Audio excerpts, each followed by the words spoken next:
président d'abord s'est félicité des différentes rencontres avec les acteurs politiques.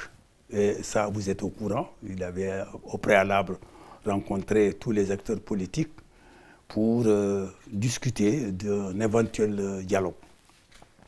Et vous savez également que dans le programme du président, un volet important concerne le dialogue. Et vous savez aussi qu'il y a eu un dialogue un peu raté en 2022, parce qu'à l'époque, nous étions à la veille des élections. Et donc, cette fois-ci, comme dit le président, nous sommes loin des élections.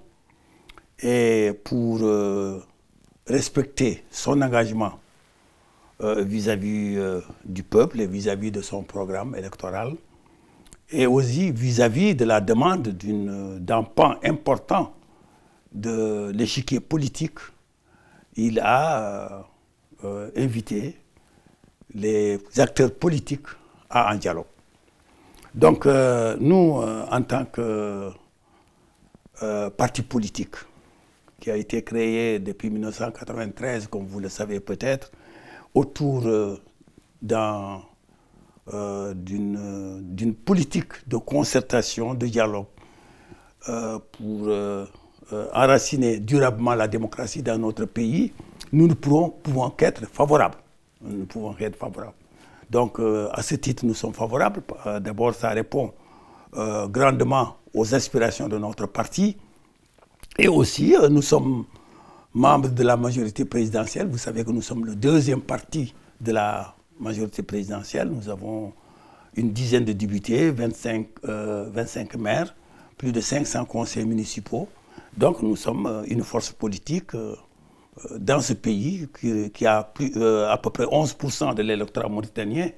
Donc nous pensons que nous ne pouvons que nous féliciter de l'engagement du président pour ce dialogue. Le reste, oui, j'attends, je suis à votre disposition pour des questions complémentaires. Vous savez que nous avons une situation politique que vous connaissez. Nous avons vécu des événements malheureux et douloureux. Et comme tout pays qui se construit, il y a des moments de son histoire que ces pays traversent des moments difficiles. Et notre pays a traversé des moments très difficiles.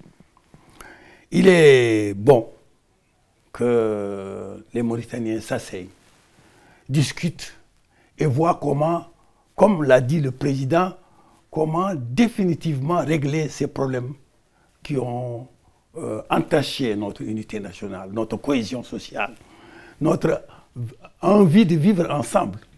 Donc, nous ne pouvons que nous en féliciter et j'espère que ces journées de concertation seront un moyen, comme l'a dit le président, de régler définitivement ces problèmes pendants, ces problèmes que nous avons connus. Dans la concertation, dans la cohésion, dans l'unité, dans la franchise et dans la justice. Nous avons toujours, de par le passé, nous avons toujours, parce qu'il y a eu des dialogues à travers l'histoire politique de notre pays. Et nous avons toujours joué un rôle prépondérant dans les dialogues. Et nous pensons aussi que cette fois-ci, nous avons à jouer un rôle dans ce dialogue. Nos instances vont se réunir. Nous allons réunir les instances de notre parti dès demain pour discuter, pour créer des commissions, pour voir comment apporter notre point de vue, nos points de vue sur le dialogue à venir.